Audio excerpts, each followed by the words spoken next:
بسم اللہ الرحمن الرحیم۔ السلام علیکم ورحمۃ اللہ وبرکاتہ۔ امید ہے سب خیریت سے ہوں گے۔ اللہ تعالی ہم سب کو اپنے حفظ و امان میں رکھے اور ایمان کی بہترین حالت میں رکھے، آمین یا رب العالمین۔ نحمدہ ونصلی علی رسولہ الکریم، اما بعد فاعوذ باللہ من الشیطان الرجیم، بسم اللہ الرحمن الرحیم۔ رب اشرح لی صدری ویسر لی امری واحلل عقدۃ من لسانی یفقہوا قولی۔ اچھا، پچھلی دفعہ جو ہم نے سٹارٹ کیا تھا رکوع، اس میں کیا آ رہا تھا؟ یا بنی اسرائیل اذکروا نعمتی التی انعمت علیکم، یعنی اللہ تعالیٰ کی نعمتوں کو یاد کرو۔ جیسے بنی اسرائیل پر ایک مشکل وقت آ گیا تھا اور وہ لوگ ڈپریشن میں تھے، حسد کا شکار تھے اور ان حق بات ماننے پہ تیار نہیں تھے، تو ایسی سچویشن میں پھر اللہ تعالیٰ انہیں بار بار کہہ رہے ہیں کہ میری نعمتوں کو یاد کرو، اور نعمتوں کو یاد کرنے سے بھی دل کھلتا ہے، شرح صدر حاصل ہونے میں مدد ملتی ہے۔ اور پھر دوسری کیا بات کی؟ وَاتَّقُوا يَوْمًا لَا تَجْزِي نَفْسٌ عَن نَفْسٍ شَيْئًا وَلَا يُقْبَلُ مِنْهَا عَدْلٌ وَلَا تَنفَعُهَا شَفَاعَةٌ وَلَا هُمْ يُنصَرُونَ۔ اور پھر یہ کہ قیامت کے دن کو یاد کرو، یعنی کہ جب بھی کوئی مشکل آ جاتی ہے، کوئی فیصلہ اللہ تعالیٰ کا فیصلہ ماننے میں مشکل ہو رہی ہوتی ہے، کوئی غم آ جاتا ہے، کوئی دکھ ہو جاتا ہے، اور اس میں ہم اللہ تعالیٰ کا فیصلہ ماننا ہمارے لیے مشکل ہو جاتا ہے، تو اس کے لیے دوسری چیز کیا ہے؟ ایک تو نعمتوں کو یاد کرو کہ ابھی جو اللہ نے تمہیں نعمتیں دی ہوئی، اور دوسرا کیا کہ قیامت کے دن کو بھی یاد رکھو کہ یہ زندگی جو دنیا کی زندگی ہے یہ ہمیشہ کی زندگی نہیں ہے، بلکہ دنیا میں کس لیے بھیجے گئے ہو کہ یہاں پر اچھے طریقے سے کام کرو، اللہ کی رضا کے کام کرو اور اس دن کے لیے کام کرو۔ اصل جو مسلمان کی جو کامیابی ہے وہ یہ ہے کہ وہ اس دن کی کامیابی کے لیے کام کرتا ہے، اس میں پھر دنیا کے جو چھوٹے موٹے نقصانات ہیں، جو بعض اوقات انسان پیچھے رہ جاتا ہے، بعض اوقات کوئی نقصان ہو جاتا ہے، کوئی دکھ آ جاتا ہے، تو کہا کہ وہ دن جب یاد کرو گے، اس دن کی سختی کو یاد کرو کہ دیکھو اس دن تو کسی سے کوئی سفارش، کوئی بدلہ نہیں لیا جائے گا، تو کوئی کسی کی مدد نہیں کر سکے گا۔ تو وہ جو دن ہے اس کو جب یاد انسان کرتا ہے، اس دن کے دکھ کو، اس دن کی فکر جب انسان کرتا ہے، پھر وہ دنیا کی فکر کم ہونے لگ جاتی ہے۔ تو آگے سے اب ہم پڑھتے ہیں آج کا لیسن۔ بسم اللہ الرحمن الرحیم۔ وَإِذِ ابْتَلَىٰ إِبْرَاهِيمَ رَبُّهُ بِكَلِمَاتٍ فَأَتَمَّهُنَّ قَالَ إِنِّي جَاعِلُكَ لِلنَّاسِ إِمَامًا قَالَ وَمِن ذُرِّيَّتِي قَالَ لَا يَنَالُ عَهْدِي الظَّالِمِينَ وَإِذْ جَعَلْنَا الْبَيْتَ مَثَابَةً لِلنَّاسِ وَأَمْنًا وَاتَّخِذُوا مِن مَّقَامِ إِبْرَاهِيمَ مُصَلًّى وَعَهِدْنَا إِلَىٰ إِبْرَاهِيمَ وَإِسْمَاعِيلَ أَن طَهِّرَا بَيْتِيَ للطائفين والعاكفين والركع السجود۔ صدق اللہ العظیم۔ اور جب ہم نے ابراہیم علیہ السلام کو اس کے رب نے کئی باتوں سے آزمایا اور انہوں نے سب کو پورا کر دیا، تو اللہ نے فرمایا کہ میں تمہیں لوگوں کا امام بنا دوں گا۔ عرض کرنے لگے اور میری اولاد کو فرمایا میرا وعدہ ظالموں سے نہیں ہے۔ ہم نے بیت اللہ کو لوگوں کے لیے ثواب اور امن و امان کی جگہ بنائی، تم مقام ابراہیم کو جائے نماز مقرر کر لو۔ اور ہم نے ابراہیم علیہ السلام اور اسماعیل علیہ السلام سے وعدہ لیا کہ تم میرے گھر کو طواف کرنے والوں اور رکوع سجدہ کرنے والوں کے لیے پاک صاف رکھو۔ اب یہاں سے حضرت ابراہیم علیہ السلام کا ذکر شروع ہو رہا ہے، اور قرآن پاک کے پیغام کو سمجھنے کے لیے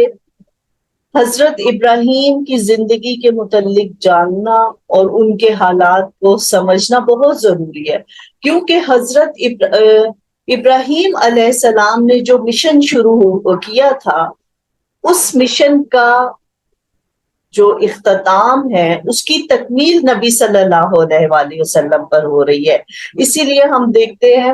کہ ابراہیم علیہ السلام کا ذکر قرآن پاک میں بار بار کیا گیا ہے. 2-3 نبی ہیں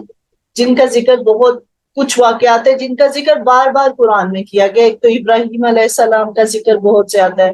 پھر حضرت آدم علیہ السلام کا جو شیطان والا ابلیس کا قصہ ہے اس کا ذکر بہت زیادہ کیا گیا ہے. اسی طرح حضرت موسیٰ علیہ السلام کا جو ذکر ہے، یہ 3 اذکار بار بار ملتے ہیں، اور اس سے ان کا ہماری زندگیوں سے اور ان سب چیزوں کا سمجھنا قرآن کے پیغام کو سمجھنے کے لیے بہت ضروری ہے. ابراہیم علیہ السلام نے اس مشن کا آغاز کیا تھا جس کی تکمیل حضرت محمد صلی اللہ علیہ وآلہ وسلم نے کی. اس دین کا آغاز پراپر مکمل دین، مکمل جو وہ حضرت ابراہیم سے شروع ہو رہا تھا. جب حضرت ابراہیم نے اللہ کی پہچان کی، اور اس کے بعد حضرت ابراہیم نے کیونکہ اللہ کو ایک سمجھا، مانا کہ اللہ تعالیٰ کی پہچان حاصل کی، اب سب ان کے دشمن بن گئے. پھر باپ نے ان کو گھر سے نکال دیا. تو اس میں جو ان پر مصیبتیں آئیں، جو آزمائشیں آئیں، انہوں نے اس کی پرواہ نہیں کی. حالانکہ اس وقت وہ 13-14 سال کے لڑکے تھے جب انہوں نے پہلی دفعہ سوال جواب کیے کہ یہ تم لوگ کن کی عبادت کر رہے ہو، یہ بت تو خدا نہیں ہو سکتے. اچھا، پھر بادشاہ بھی ان کا دشمن بن گیا. پھر اپنا جو باپ تھا، ان کا باپ خود بتوں کو بناتا تھا. پھر ان کو منع کر رہے ہیں تو باپ نے غصے سے گھر سے نکال دیا. اب وہ 13-14 سال کا لڑکا گھر سے نکل رہا ہے. تو یہ کچھ سپاروں کے بعد ہم ان کی زندگی کے حالات پڑھیں گے، اور اس کے بعد ان کو یہ سب سے پہلی آزمائش تھی. اس کے بعد پھر ہم دیکھتے ہیں کہ مختلف طریقے سے ان پہ آزمائشیں آئیں. ایک تو یہ کہ اولاد بھی بہت عمر میں جا کے ہوئی، بڑھاپے میں اولاد ملی. اس کے بعد جب اولاد ملی تو پھر ان کو کیا حکم دیا کہ اپنی بیوی کو حضرت ہاجرہ اور بچے کو بالکل ایک صحرا میں چھوڑاؤ، جہاں پر کہ خانہ کعبہ کی بنیادیں بھی ختم ہو چکی تھی. یعنی طوفان نوح آنے کے بعد خانہ کعبہ بھی وہاں سے مٹ چکا تھا، کوئی زندگی نہیں تھی، بہت ایک خام صحرا بیابان تھا. بس وہاں پر ایک یہ بہت بڑی آزمائش ان پر آئی کہ اپنے بیوی اور بچے کو وہاں چھوڑ کو پھر واپس آ جاؤ. اس کے بعد پھر مناسک حج ہم دیکھتے ہیں، جو حج میں طریقے ہوتے ہیں وہ سب حضرت ابراہیم علیہ السلام کے کیے ہوئے. اور صحیح جو کرتے ہیں حضرت ہاجرہ کی وہ سنت ہے 7 دفعہ جو پانی کے لیے وہ ڈھونڈتی ہیں، کبھی صفا اور مروہ کے درمیان چکر لگاتی ہیں. پھر حضرت اسماعیل کو ذبح کرنے کا حکم دیا جاتا ہے. اس کے بعد ہجرت ہے. اس کے بعد وہ آگ میں ان کو ڈالنے کا حکم دیا جاتا ہے. تو یہ تمام آزمائشیں ابراہیم علیہ السلام پر جب آئیں، اللہ تعالیٰ فرما رہے وَإِذِ ابْتَلَىٰ إِبْرَاهِيمَ رَبُّهُ بِكَلِمَاتٍ،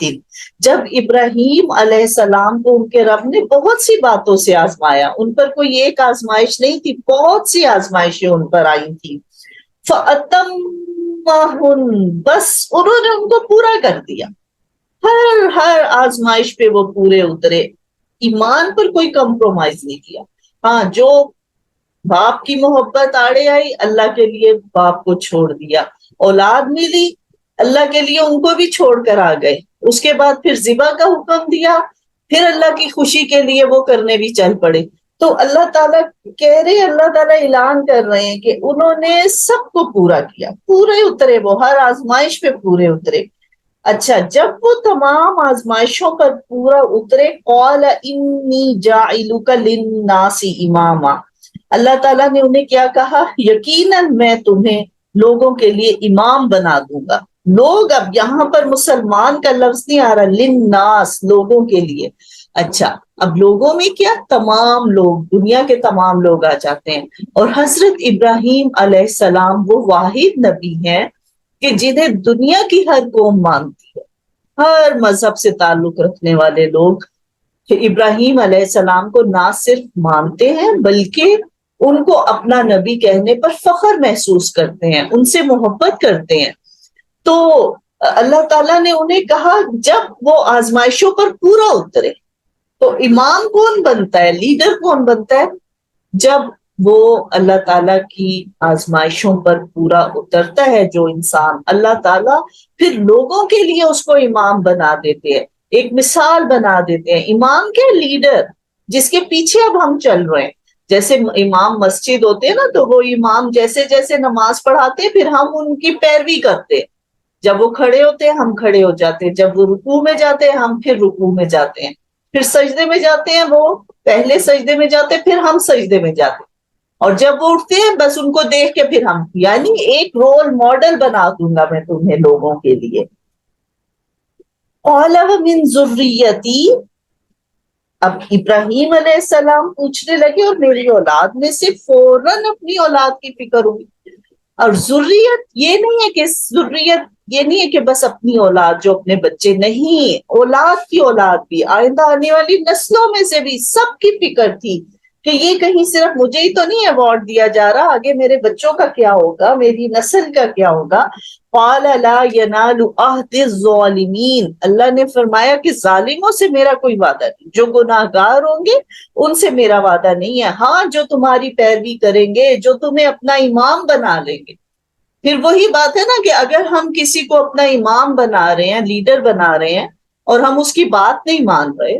اس کے راستے پہ نہیں چل رہے, اس کی اقتدا نہیں کر رہے, تو پھر اس کو تو لیڈر بنانے کا کوئی فائدہ ہی نہیں ہے نا. تو اس لیے کہا کہ جو ظالم ہوں گے, جو تو تمہاری پیروی کریں گے, جو تمہیں اپنا امام بنا لیں گے,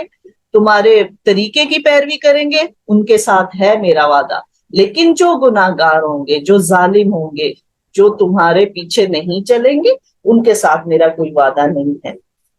اور ہم نے بیت اللہ کو لوگوں کے لیے ثواب اور امن و امان کی جگہ بنائی. تو اللہ تعالیٰ نے کیا فرمایا خانہ کعبہ کے متعلق, مسجد حرام کے متعلق, بیت اللہ کے متعلق یہ کہا کہ میں نے اسے لوگوں کے لیے ثواب کی جگہ, یعنی کہ ایک تو وہاں پر جب جاتے ہیں تو نفل کا ثواب, فرض کا ثواب بڑھ جاتا ہے, ہر ثواب جو ہے وہ ایک نماز کا ثواب کئی گنا زیادہ ہو جاتا ہے. اور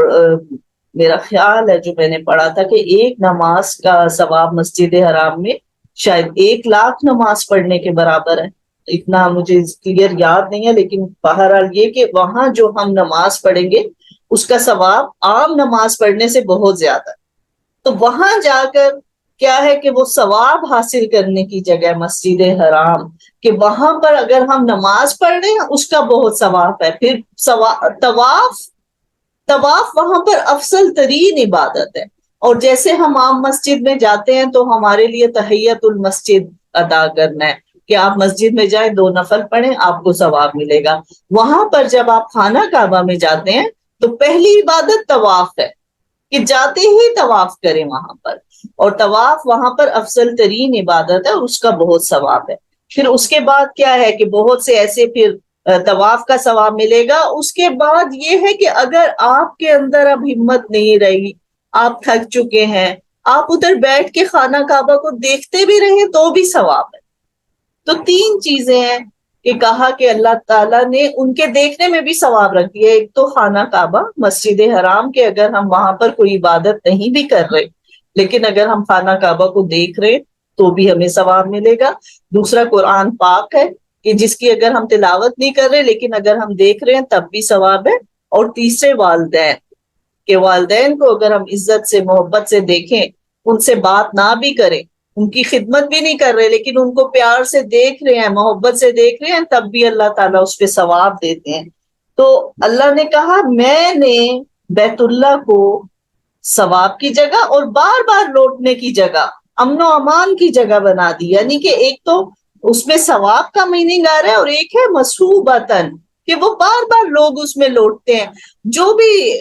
گیا ہے حج کرنے, عمرہ کرنے, وہ یہی کہتا ہے کہ اللہ ہمیں بار بار وہاں پر لے کر جائے. اللہ نے دلوں میں ایسی اس گھر کی محبت ڈال دیتا ہے اللہ تعالیٰ کہ جو ایک دفعہ جاتا ہے اس کا دل چاہتا ہے کہ وہ دوبارہ آئے. تو اللہ تعالیٰ نے کہا کہ میں نے بیت اللہ کو لوگوں کے لیے بار بار لوٹنے کی اور امن و امان کی جگہ بنا دی ہے. اب وہاں پر یہ ہے کہ اب تو اسلام ہے, الحمدللہ امن کا زمانہ ہے, لیکن اسلام سے پہلے حالانکہ وہاں پر کافر لوگ رہتے تھے, پر وہ بھی مسجد حرام کی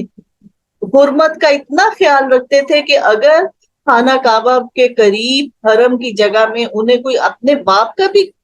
قاتل نظر آ گیا نا، اس کو بھی وہ کچھ نہیں کہتے تھے کہ یہ ہم خانہ کعبہ میں ہیں، مسجد حرام میں ہیں، حرمت والی مسجد، تو وہ وہاں لڑائی جھگڑا نہیں کرتے تھے۔ تو یہاں پر یہ بتایا کہ خانہ کعبہ امن و امان کی جگہ ہے، تو وہاں پر اگر اللہ تعالی ہمیں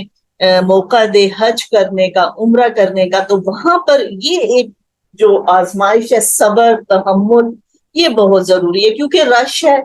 بہت پوری دنیا سے لوگ آئے ہوئے ہیں، مختلف نسلوں کے، مختلف رنگوں کے، ساری دنیا سے لوگ ادھر آ کر اکٹھے ہو جاتے ہیں۔ اور پھر یہ کہ وہاں پر چکر لگانے ہیں، نماز پڑھنے ہیں، مختلف عبادتیں ادا کرنی ہے، کہیں دھکا لگ جاتا ہے، کہیں رش ہو جاتا ہے، کہیں گرمی لگ رہی ہے، تو ان چیزوں پر صبر بہت ضروری ہے کہ ادھر پھر لڑائی جھگڑا اور غصے کا اظہار نہیں کرنا۔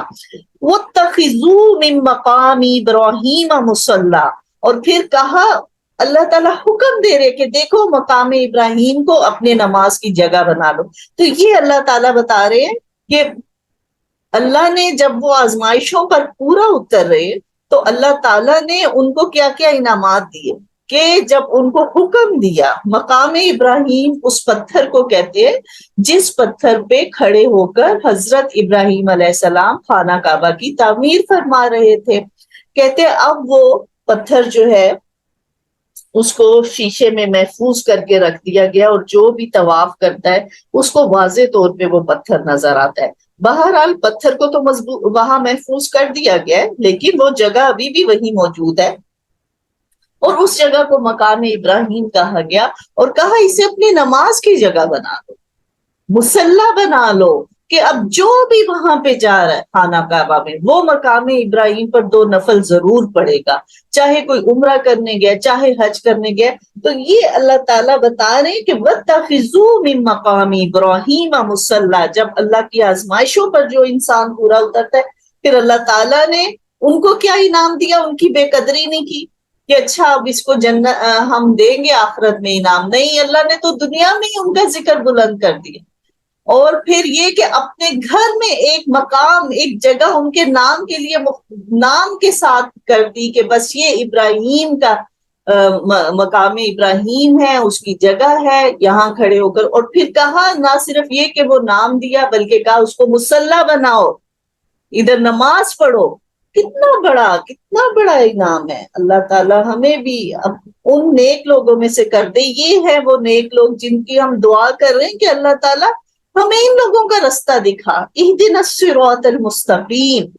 اور پھر کیا کہا، وَعَهِدْنَا إِلَىٰ إِبْرَاهِيمَ وَإِسْمَاعِيلَ أَن طَهِّرَا بَيْتِيَ لِلطَّائِفِينَ وَالْعَاكِفِينَ وَالرُّكَّعِ السُّجُودِ، اور ہم نے ابراہیم علیہ السلام اور اسماعیل علیہ السلام سے وعدہ لیا کہ تم میرے گھر کو طواف کرنے والوں، رکوع سجدہ کرنے والوں کے لیے پاک صاف رکھو۔ یعنی ایک تو ویسے بھی اس کو صاف ستھرا رکھو، اور دوسرا یہ کہ بتوں کی گندگی سے ان کو پاک صاف رکھنا، کہ یہاں پر جو بھی آئے میرے گھر کا طواف کرنے تو گھر صاف ستھرا ہو، وہاں پر کوئی شرک کی گندگی نہ ہو، وہاں پر ویسے بھی اس کو صاف ستھرا رکھو، گندگی نہیں پھیلانی، اس کو گندا نہیں کرنا۔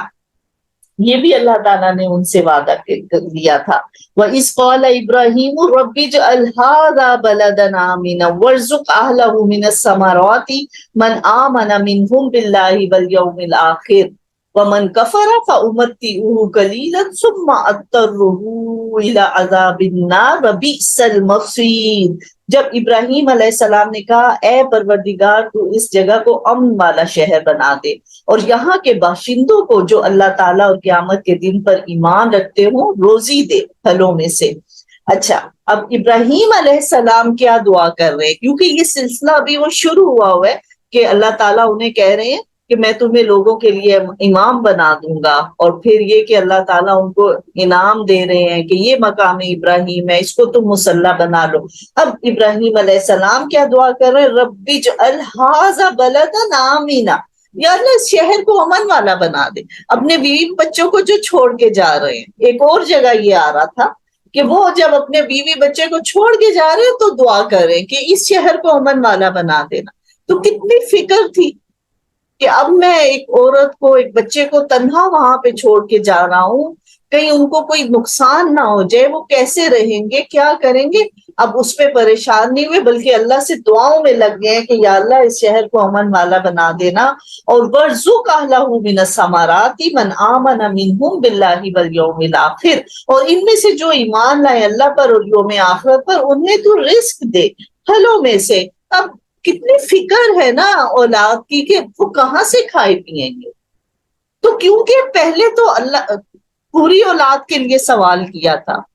اب اللہ تعالیٰ نے کہا کہ دیکھو جو ایمان لائے گا نا، جو تمہاری پیروی کرے گا، یہ وعدہ اس کے لیے ہے، ظالموں سے میرا وعدہ نہیں۔ اب پھر فوراً اپنی بات کو پلٹ دیا کہ اچھا اللہ تعالیٰ کہہ رہے ہیں میں ایمان والوں کے لیے یہ وعدہ کر رہا ہوں، تو پھر اللہ کی بات مان لی، آگے سے سوال جواب نہیں کیے کہ کیوں کیسے نہیں، فوراً کہہ دیا کہ اچھا اللہ تعالیٰ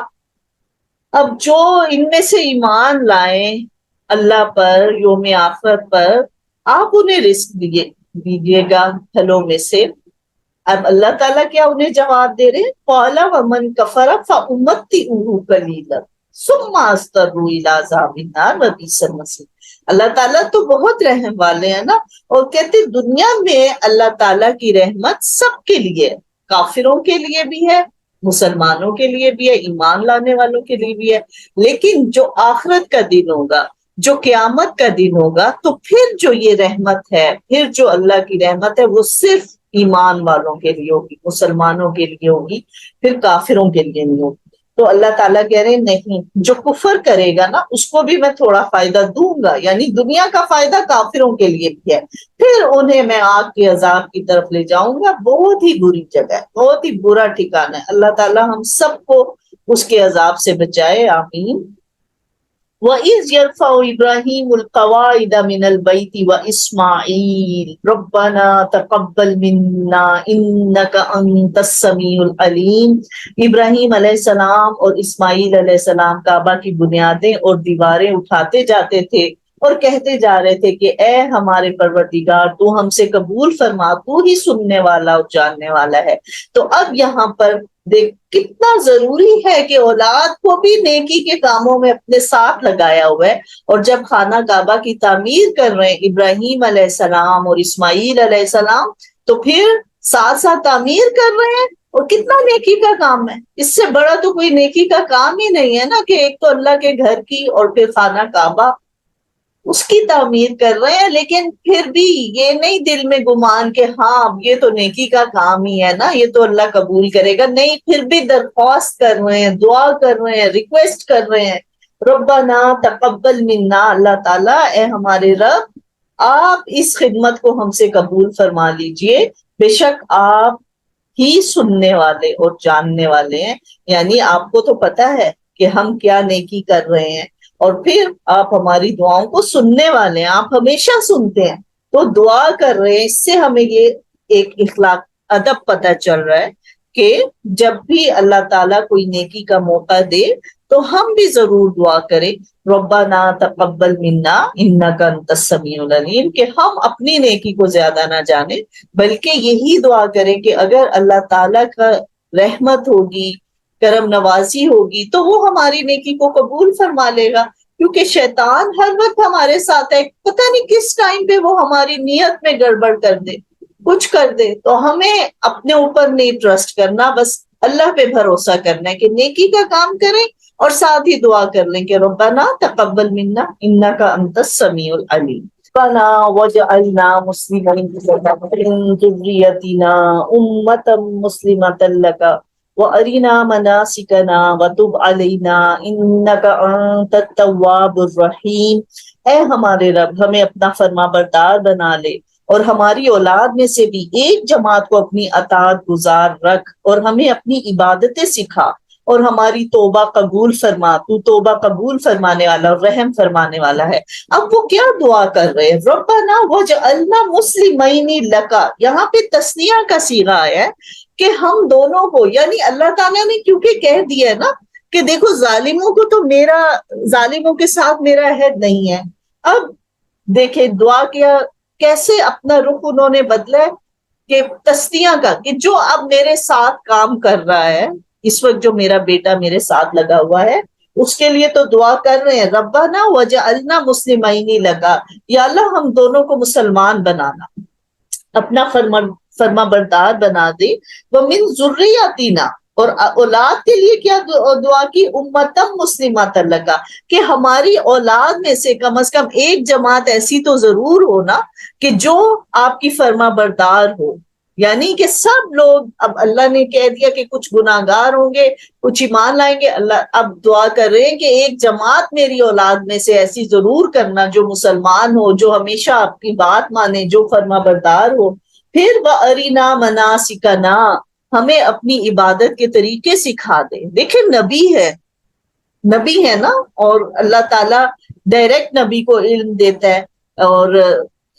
طریقے سکھاتا ہے خود، لیکن پھر بھی وہ دعا کر رہے ہیں کہ اے ہمارے رب آپ ہمیں اپنی عبادت کے طریقے سکھا دیں، آپ ہمیں زندگی گزارنے کے طریقے سکھا دیں، ہدایت کیا چیز ہے ہمیں بتا دیں، ہم آپ کی کیسے عبادت کریں۔ کتنی ضروری دعا ہے یہ، اور ہمارے اس سے پتہ چلتا ہے ہمارے لیے کتنی اہم ہے یہ کہ وہ نبی ہو کر بھی، اب یہ تو وہ وقت ہے کہ اللہ تعالیٰ ان کو کہہ رہے ہیں کہ میں تمہیں لوگوں کا امام بنا دوں گا، اس مقام پر پہنچ کر بھی اللہ سے دعا کر رہے ہیں ارینا مناسکنا، اللہ تعالیٰ آپ ہمیں اپنی عبادت کے طریقے سکھائیں، وتوب علینا، اور ہم پر مہربان ہو جا، انک انت التواب الرحیم، بے شک آپ بہت توبہ قبول کرنے والے اور ہمیشہ ہمیشہ رحم فرمانے والے ہیں۔ ربنا وابعث فیہم رسولا منہم یتلو علیہم آیاتک ویعلمہم الکتاب والحکمۃ ویزکیہم، اے ہمارے رب ان میں سے ایک رسول بھیج جو انہیں تیری آیتیں پڑھ کر سنائے۔ اب وہی اپنی اولاد کی فکر ہے کہ اب میں تو چلا جاؤں گا تو کیا ہوگا، پھر یہ بھٹک جائیں گے، اگر اللہ نے جو بات کر دی نا کہ ظالموں کے لیے میں، اب فکر ان کو ہو گئی۔ دیکھیں کتنے دور اندیش تھے وہ، کتنے عقل مند تھے کہ اس کا مطلب ہے کہ کچھ لوگ میری تعلیمات کو بھول جائیں گے، تو پھر اللہ تعالیٰ سے دعا کر رہے ہیں کہ اللہ تعالیٰ آپ ان میں ایک نبی بھیجنا، ایک رسول بھیج، یتلو علیہم آیاتی کا، جو انہیں آیاتی کا، جو انہیں آپ کی آیتیں پڑھ کر سنائے، وَيُعَلِّمُهُمُ الْكِتَابَ، اور انہیں کتاب کا علم دے، والحکمت، اور حکمت کا، وَيُزَكِّيهِمْ، اور انہیں پاک صاف کرے۔ تو یہاں پر پتہ چلتا ہے کہ ایک تو آیات کی تلاوت کرنا، یعنی کہ اس کو پڑھ کر سنانا بھی بہت ضروری ہے۔ آیات کی تلاوت کا، قرآن کی تلاوت کا، اس کا ایک اپنا اثر ہے۔ اس کے بعد وَيُعَلِّمُهُمُ الْكِتَابَ، کتاب کا علم، یعنی صرف پڑھ کر سنانے سے علم نہیں آئے گا، پڑھ کر سنانا ہے اس کا ایک اثر ہے، اس کے بعد اس کو سمجھنا بہت ضروری ہے، اس لیے کہا وَيُعَلِّمُهُمُ الْكِتَابَ، وہ انہیں کتاب سکھائے، کتاب کا علم دے، والحکمت، اور حکمت، یعنی کہ حکمت کیا ہے، حکمت تو قرآن پڑھ کر ہی آ سکتی ہے نا، ایک سمجھداری، ایک دانائی، ایک کیا ہے کہ کس ٹائم پر کیا بات کرنی ہے اور کس ٹائم پر کیا فیصلہ کرنا ہے، یہ سب حکمت میں آ جاتا ہے۔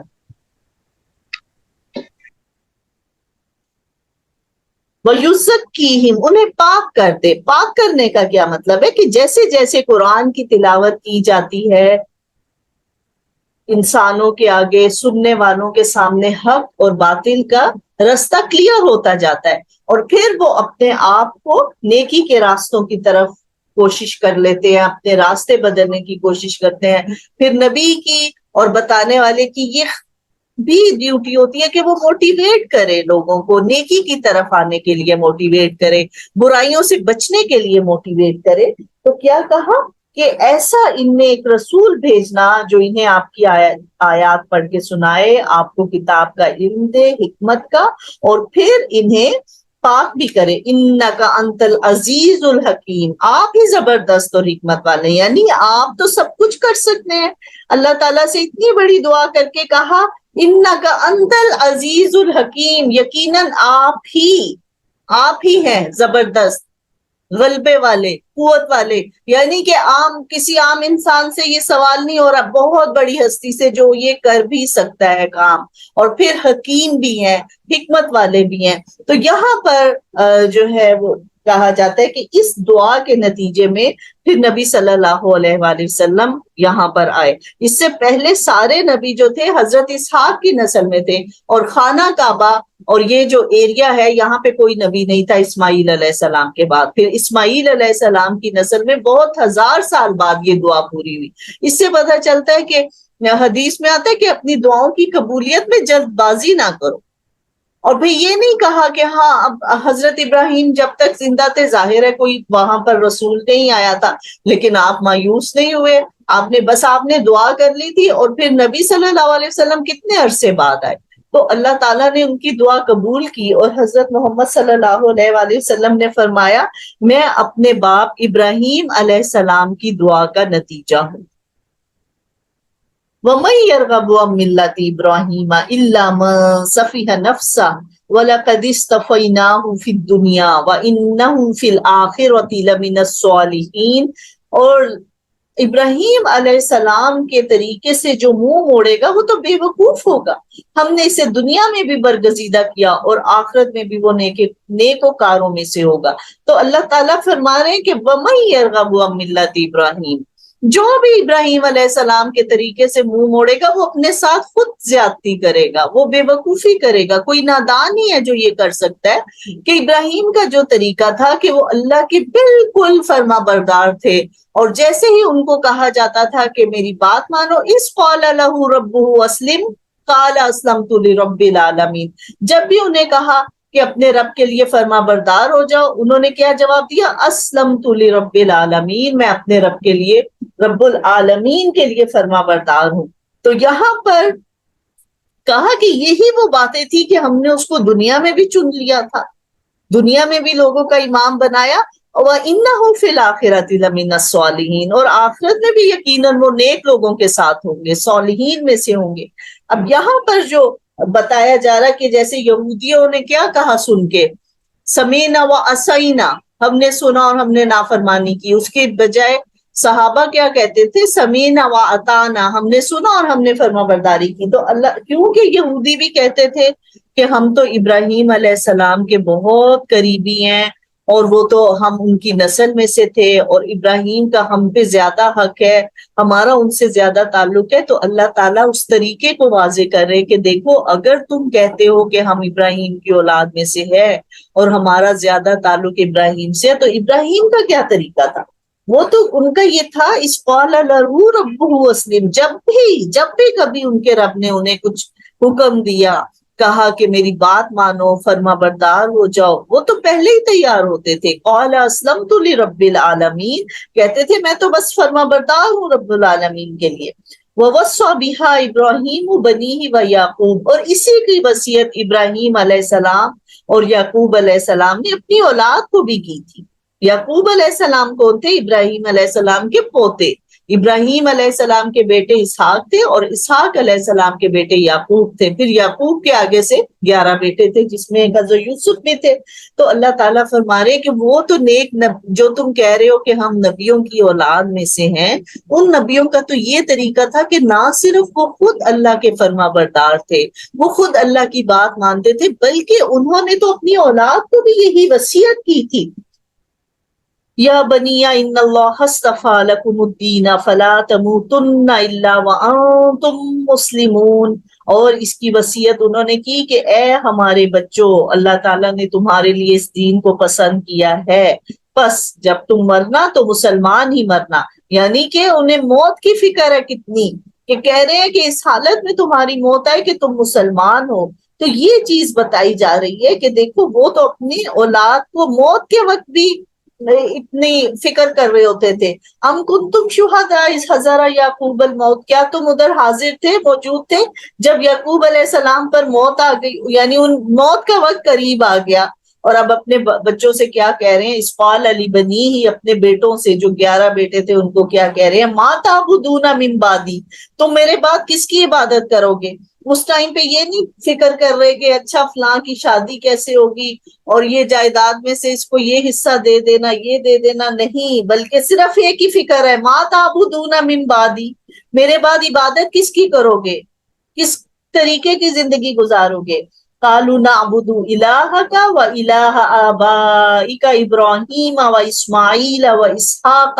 إلها واحدا ونحن له مسلمون. کہا کہ ہم تو بیٹوں نے بھی آگے سے نیک اولاد تھی، نبی کی اولاد تھی، انہوں نے کہا کہ نہیں آپ فکر نہ کریں، ہم آپ کے الہ کی اور آپ کے جو آباء و اجداد کے الہ تھے ابراہیم اسماعیل اور اسحاق کے الہ، یعنی بتا دیا کہ سب کا الہ ایک ہی ہے، الہ واحدن، الہ تو ایک ہی ہے. اسحاق بھی اسی کی عبادت کر رہے تھے، اسماعیل بھی، ابراہیم بھی اسی کی عبادت کر رہے تھے. وَنَحْنُ لَهُ مُسْلِمُونَ، ہم تو اسی کے لیے فرما بردار ہیں. کیا بتایا جا رہا ہے یہودیوں کو، بنی اسرائیل کو کیا کہا جا رہا ہے کہ دیکھو تم کہتے ہو ہم ان کی اولاد ہیں، ہم یعقوب کی اولاد میں سے ہیں، ہم نبیوں کی اولاد میں سے ہیں، تو دیکھو وہ لوگ تو یہ کہتے تھے اور ان کے بیٹوں کو بھی یہ پتا تھا کہ ہم جس الہ کی عبادت کرتے تمام نبی اسی الہ کی عبادت کرتے ہیں. اور نبی صلی اللہ علیہ وآلہ وسلم بھی جس قرآن کو کہہ رہے ہیں اور کہہ رہے ہیں کہ دیکھو ایک اللہ کی عبادت کرو، اس کتاب پر ایمان لے آؤ، وہ بھی اسی اللہ کی، اسی الہ کی طرف سے بھیجا ہوا ہے. تو اب یہاں پر تم کیوں ضد کر رہے ہو؟ ان کا بھی یہی طریقہ تھا، جو تمہارے آباء و اجداد تھے وہ بھی ایک ہی اللہ کی عبادت کرتے تھے. تلک امت قد خلت لها ما کسبت ولکم ما کسبتم ولا تسألون عما كانوا يعملون. یہ جماعت تو گزر چکی، جو انہوں نے کیا وہ ان کے لیے، جو تم کرو گے وہ تمہارے لیے ہے، ان کے اعمال کے بارے میں تم پوچھے نہیں جاؤ گے. یعنی اب انہیں یہ کہا جا رہا ہے کہ دیکھو ان بحثوں میں مت پڑو کہ ہمارا ابراہیم سے زیادہ تعلق ہے، ہم نبیوں کی اولاد میں سے ہیں، ہم بہت برتر ہیں، ہم جہنم میں نہیں جائیں گے، جائیں گے تو تھوڑے دن جائیں گے. کہا یہ جو کام ہے نا یہ چھوڑ دو، یہ فضول کی بحثیں کرنا چھوڑ دو. وہ لوگ تو چلے گئے اپنے کام کر کے، وہ ان کے لیے ان کا عمل ہے اور تمہارے لیے تمہارے اعمال ہیں. تو کیا انبیاء کی جماعت اولاد ایک ہی ہیں، ان کی مائیں مختلف ہیں، ان کا دین ایک ہی ہے، حدیث میں یہ آتا ہے. اور پھر کہا کہ جس کا عمل اس کو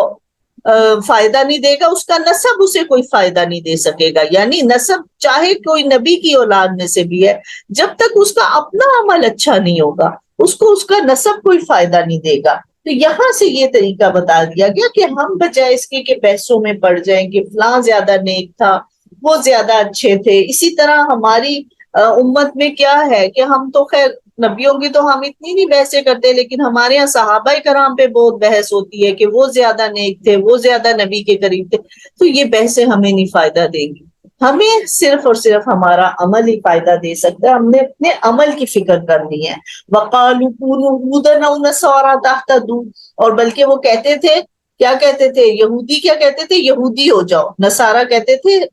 ہمارے ساتھ مل جاؤ تم ہدایت پا جاؤ گے.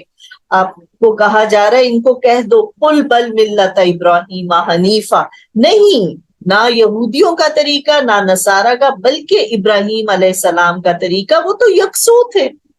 بالکل اپنے رب کی طرف ان کا پورا رخ تھا، وہ ایک ہی رخ پہ رہتے تھے کہ جو اللہ نے کہا مجھے وہ کرنا ہے. وما کان من المشرکین، وہ مشرکوں میں سے نہیں تھے، وہ نہیں شرک کرتے تھے، ان کا تو طریقہ یہ تھا اسلمت لرب العالمین، میں اللہ تعالیٰ کی ہر بات پر ایمان لاؤں گا.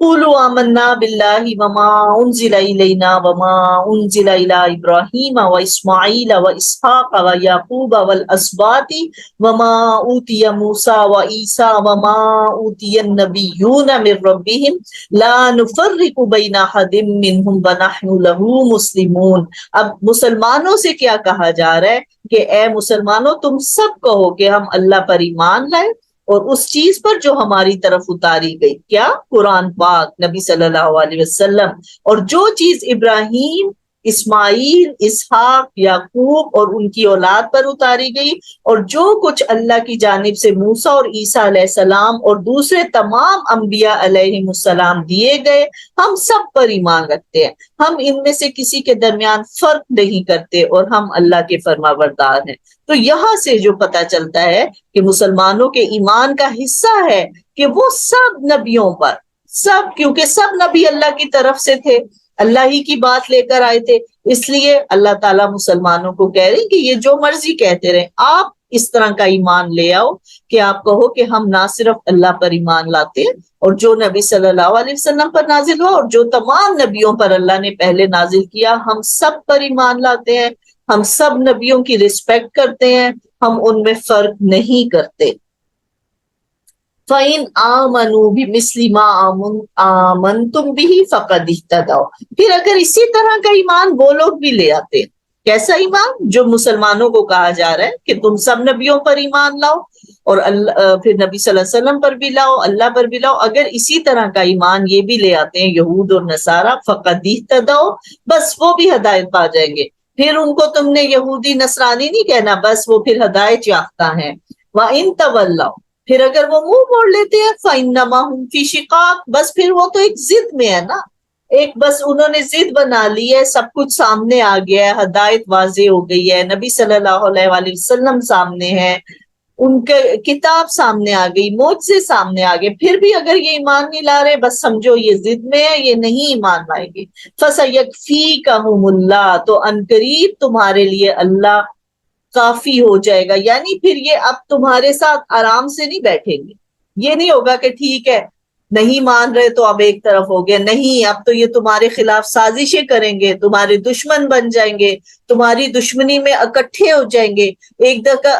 آگے قرآن پاک میں ایک جگہ اللہ تعالیٰ نے فرمایا ہے کہ یہ دونوں جو یہود اور نصارہ ہیں آپس میں اتنے دشمن ہیں نا، ان کے دل ایک دوسرے کے طرف سے سخت ہیں، بہت دشمن ہیں، لیکن اس دشمنی میں بھی یہ تمہارے خلاف اکٹھے ہو جائیں گے۔ ان کا اتفاق کہاں ہوگا؟ جہاں مسلمانوں کو نقصان پہنچانا ہوگا، جہاں مسلمانوں کے خلاف کوئی سازش ہوگی نا، آپس میں ان کے دلوں میں بہت نفرت ہے ایک دوسرے کے لیے، یہود اور نصارہ کے لیے، لیکن جہاں اسلام کے خلاف کوئی کام ہوگا یہ اکٹھے ہو جائیں گے۔ تو ان سے مت ڈرنا، فَسَيَكْفِيكَهُمُ اللَّهُ، بس عنقریب اللہ تمہاری طرف سے ان کو کافی ہوگا، وَهُوَ السَّمِيعُ الْعَلِيمُ، اور وہ بہت سننے والا اور جاننے والا ہے۔ تو یہاں پر کہا کہ چاہے کتنی بھی مضبوط طاقت ہو جائے، چاہے کتنے بھی لوگ اکٹھے ہو کر آ جائیں، تم ان سے مت ڈرنا، اللہ تمہارے لیے کافی ہوگا ان کے لیے، یعنی اللہ خود ان سے نمٹے گا، ہاں مگر تم اپنا راستہ سیدھا کرو۔ یہی بات ہے کہ جب جنگ احزاب ہوئی تھی اور جنگ احزاب میں بہت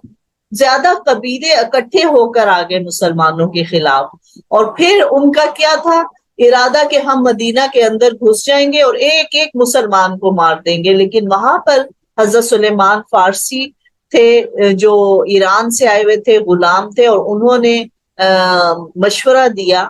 کہ ہم ایسے موقع پہ کیا کرتے تھے جب طاقتور دشمن آتا تھا تو ہم اپنے شہروں کے گرد خندق کھود دیتے تھے، جس کی وجہ سے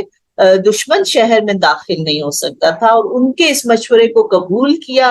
اور پھر اللہ تعالیٰ کی مدد اور نصرت کی وجہ سے وہ اتنے جو بڑے لشکر تھے، بہت بڑے لشکر تھے، صحابہ کہتے ہیں ایسے لگتا تھا ہمارے کلیجے حلق کو آگے، اتنا خوف تھا کہ بس اب نہیں ہم بچیں گے، لیکن پھر اللہ کی مدد آئی اور اللہ تعالیٰ نے ان لشکروں کو ناکام و نامراد کر دیا۔ تو اللہ تعالیٰ کہہ رہے ہیں بس اب تم پریشان نہ ہونا، لیکن تیاری کرو، الرٹ رہو، تیار رہو کہ اب یہ تمہارے خلاف اکٹھے ہو جائیں گے، تمہیں نقصان پہنچانے کی کوشش کریں گے۔ صبغۃ اللہ، اللہ کا رنگ اختیار کرو، ومن احسن من اللہ صبغہ، اور اللہ کے رنگ سے زیادہ اچھا رنگ کون سا ہو سکتا ہے؟ وَنَحْنُ لَهُ عَابِدُونَ، اور ہم اسی کے لیے عبادت کرنے والے ہیں۔ عیسائی کیا کہتے تھے کہ عیسائیوں نے ایک زرد رنگ کا پانی مقرر کر رکھا ہے جو ہر عیسائی بچے کو بھی اور ہر اس شخص کو بھی دیا جاتا ہے جس کو عیسائی بنانا مقصود ہو، یعنی کہ جب کوئی کرسچینٹی میں آتا ہے تو پھر ایک پیلا سا رنگ، زرد سا رنگ اس کو دیتے کہ بس اس سے غسل کرو، اور اس رسم کا نام بپتسمہ رکھا جاتا ہے، بپتسمہ اس کو کہا جاتا ہے۔ تو یہاں پر اس کا جواب دیا جاتا ہے کہ اصل میں یہ کوئی پیلا کوئی لال رنگ تمہیں نہیں نیک بنائے گا، بس اللہ کا رنگ اختیار کرو۔ اللہ کا رنگ کیا ہے؟ کہ اللہ نے جو حکم دیے ہیں، جو اللہ نے کتاب دی ہے، اس کے مطابق بس زندگی گزار لو، وہ ہے اللہ کا رنگ۔ ان طریقوں کو اپنا لو جو اللہ اور نبی صلی اللہ علیہ وآلہ وسلم نے سکھائے ہیں۔ اصل میں کہا یہی اللہ کا رنگ ہے، اس کو اختیار کرو، اور اس رنگ سے زیادہ اور کون سا رنگ اچھا ہوگا؟ ایسے اپنے آپ کو قرآن میں ڈھال لو، اس سے اچھا اور کوئی کردار نہیں اور کوئی رنگ نہیں۔ وَنَحْنُ لَهُ عَابِدُونَ، اور ہم تو صرف اسی کی عبادت کرتے ہیں۔ قُلْ أَتُحَاجُّونَنَا فِي اللَّهِ وَهُوَ رَبُّنَا وَرَبُّكُمْ وَلَنَا أَعْمَالُنَا وَلَكُمْ أَعْمَالُكُمْ وَنَحْنُ لَهُ مُخْلِصُونَ۔ آپ کہہ دیجئے کیا تم ہم سے اللہ کے بارے میں جھگڑتے ہو جو ہمارا اور تمہارا رب ہے؟ تو ہمارے لیے ہمارے عمل اور تمہارے لیے تمہارے اعمال، ہم تو اسی کے لیے مخلص ہیں، یعنی اللہ کے لیے لڑائی کر رہے ہو کہ یہ تو بحث والی بات ہی نہیں ہے۔ وہ اللہ ایک ہی اللہ ہے، ایک ہی الہ ہے، اسی کی تمام نبیوں نے عبادت کی، سب نبی اسی کا حکم لے کر آئے، سب نبی نے اسی کے دین کی، دین اسلام ہی تھا، سب کے لیے ایک ہی دین پسند کیا گیا تھا۔ تو ان بحثوں میں کہا مت پڑو، بلکہ ان کو صاف بتا دو کہ ہم اس بحث میں نہیں پڑیں گے، بلکہ اپنے کاموں پہ توجہ دو، ہمارے لیے ہمارے اعمال، تمہارے لیے تمہارے اعمال، پہلے انہیں بتا دو کہ کیا اچھا راستہ ہے کیا برائی کا راستہ ہے، بس ایک دفعہ پہنچا دیا پھر چھوڑ دو، بس پھر جو اب عمل ہے اس عمل کے مطابق فیصلہ ہوگا۔ ام تقولون ان ابراہیم و اسماعیل و اسحاق و یعقوب والاسباط کانوا ھودا او نصارا، یا یہ کہتے کہ ابراہیم، اسماعیل، اسحاق اور یعقوب اور ان کی اولاد یہودی یا نصرانی تھے، یعنی کیا یہ کہہ رہے ہیں کہ وہ بھی یہودی تھے، وہ بھی کرسچن تھے؟ نہیں۔ قل انتم عالم ام اللہ، اللہ تعالیٰ فرما رہے ان سے کہو کیا تم زیادہ جانتے ہو یا اللہ زیادہ جانتا ہے؟ کیا تم اس وقت تھے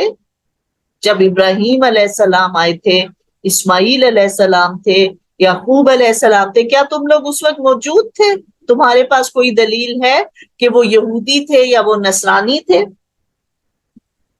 وَمَنْ أَظْلَمُ مِمَّنْ كَتَمَ شَهَادَةً عِندَهُ مِنَ اللَّهِ، اور اس سے بڑا گنہگار کون ہوگا، اس سے بڑا ظالم کون ہے جو گواہی کو، جو سچی بات کو چھپاتے ہیں۔ اور ان کے پاس علم تھا، تورات کا علم تھا اور انجیل تھی، لیکن پھر بھی غلط بات کرتے تھے، سچی بات کو چھپا رہے تھے۔ وَمَا اللَّهُ بِغَافِلٍ عَمَّا تَعْمَلُونَ، اور اللہ اس سے غافل نہیں ہے جو تم عمل کرتے ہو۔ تِلْكَ أُمَّةٌ قَدْ خَلَتْ، یہ ایک امت تھی جو گزر چکی، لہا ما کسبت ولکم ما کسبتم، اور جو انہوں نے کیا وہ ان کے لیے ہے، جو تم نے کیا وہ تمہارے لیے، ولا تسألون عما كانوا يعملون، اور تم نہیں ان کے بارے میں سوال کیے جاؤ گے جو وہ عمل کرتے تھے۔ جس کو اس کا عمل پیچھے چھوڑ گیا اس کا نسب اسے آگے نہیں کرے گا۔ تو یہاں پر بار بار یہی بات کی جا رہی ہے۔ اسی طرح ایک اور جگہ قرآن میں ہے کہ انسان کے لیے وہی ہے جس کی اس نے کوشش کی۔ پھر سورۃ النجم میں ہے کہ کوئی کسی کا بوجھ نہیں اٹھائے گا۔ تو یہاں سے جو ایک ہمارے لیے اصول نکلتا ہے وہ یہی ہے کہ اگر ہم بحث کرنے لگ جائیں کہ فلاں عالم بہت نیک ہے یا وہ لوگ صحیح کہہ رہے ہیں، وہ فرقہ درست ہے، اس سے ہمیں کچھ بھی نہیں ملنا، نہ ہمارے اعمال میں کوئی اس میں ثواب لکھے جائیں گے، بلکہ ہمارے لیے ہمارا عمل ہی ہے جو ہمیں جنت میں لے کر جائے گا یا جہنم میں۔ تو نیکی کے کام کرنا اصل میں یہ ہے اللہ کا پسندیدہ راستہ، اور پھر کتاب کو پڑھنا اور سمجھنا، یہ چیزیں ہیں جو ہمارے کرنے کی ہیں۔ خواہ مخواہ کی بحثوں میں کہا کہ تم مت پڑھو۔